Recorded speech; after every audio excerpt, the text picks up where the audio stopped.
Hey there guys, it's Joey. So I just wanted to show you this candle before I decorate it, and I want to show it you in case you can't see as well once I have decorated, that this is my first attempt at a two-tone candle, and I think it came out pretty well. We have a little bit of bleeding here, but other than that, it's a clear-cut line all the way around. Isn't that great? And this is going to be my Ostara candle, so when light and dark, night and day, are in balance before the light half of the year starts to take over.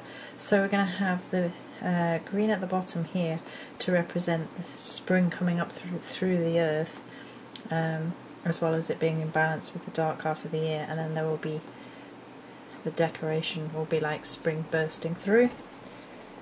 So I just thought I would record that, and again the top is beautiful with the glitter on the black, it's gorgeous. So I just thought I would record that quickly. I may attach that to, or the gnome may attach that to the rest of the video when it's decorated and whatnot, which I'll do tomorrow. The energy is getting closer to Ostara. Many blessings.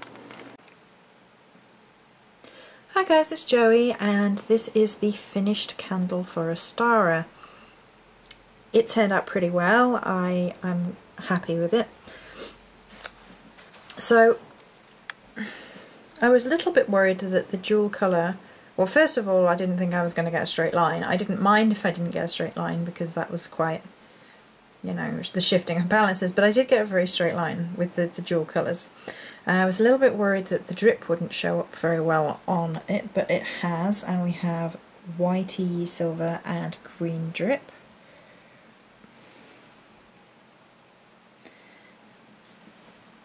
For the goddess and spring, white being the colour of the maiden and green, and that's very spring colours as you know, shoots and flowers start coming out in the beginnings of spring. So I decided to have the green half on the bottom and the darker half on the top. Obviously these represent the balance of light and dark at this time of the year, as the light and dark are in balance for that day, and then we shift over into the light half of the year.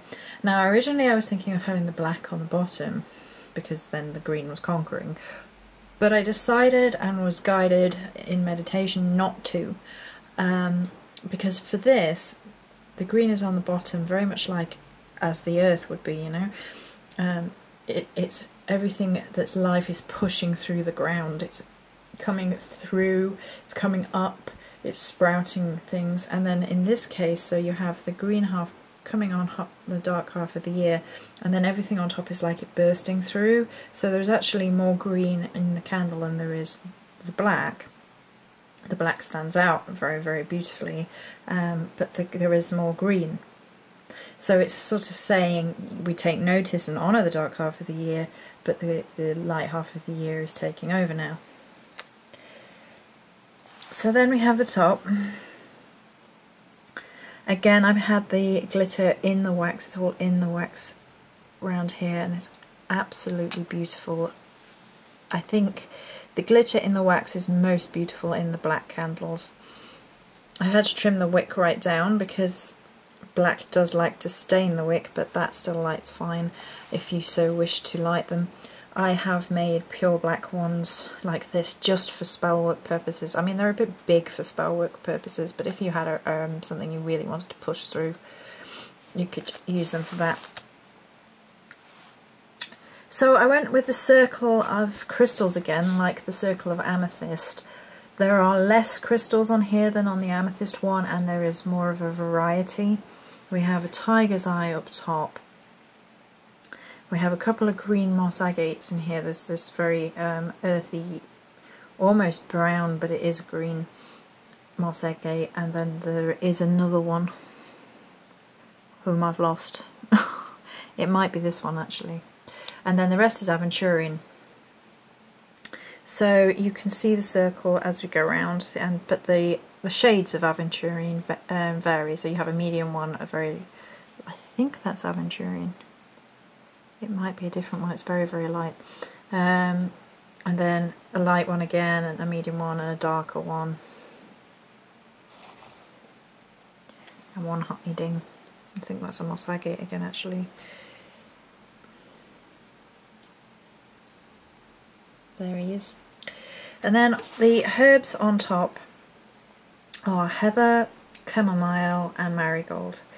Chamomile is the base, and it also allows to have the heads of the chamomile as buds, you know, like symbolic of flowers coming through and things like that.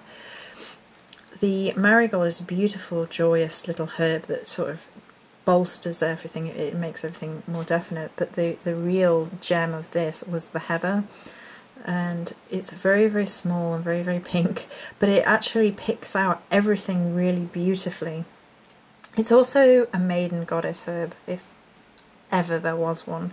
It's that beauty, that purity, that little simple joy of spring with all the little pink buds. I mean, it's gorgeous, and I think it works beautifully on this candle.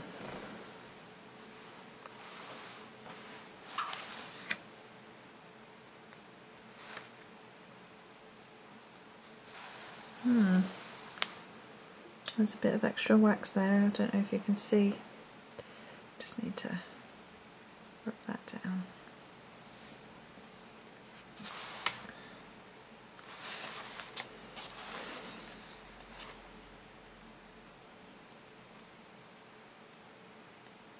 So that's it for this video. That's my Ostara candle and some of the imagery behind it. It was my first venture into a multicolour, two-tonal colour candle base.